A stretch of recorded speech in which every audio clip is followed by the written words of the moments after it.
శ్రీశైలం శ్రీ భ్రమరాంబ మల్లికార్జున స్వామి అమ్మవారిని ఏపీ ఆర్థిక శాఖ మంత్రి పయ్యవుల కేశవ్ దంపతులు దర్శించుకున్నారు. దర్శనమనంతరం ఆలయ రాజగోపురం వద్దకు చేరుకున్న మంత్రి పయ్యవుల కేశవ్ దంపతులకు ఆలయ మర్యాదలను అనుసరించి ఆలయ ఈవో శ్రీనివాసరావు అర్చకులు సాదర స్వాగతం పలికారు.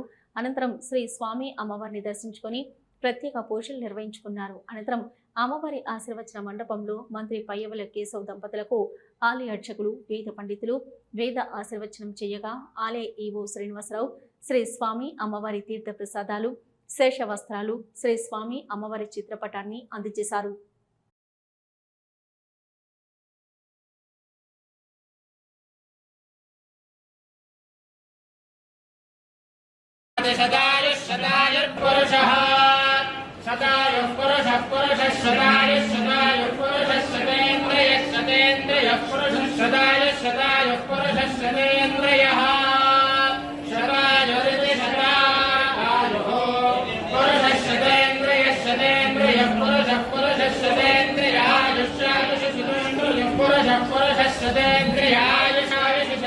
भ्रमरांबा समेत मल्लिकार्जुन स्वामी अनुग्रह कटाक्ष सिद्धिरस्तु आचंद्रार्गम वंशाभिवृद्धिरस्तु।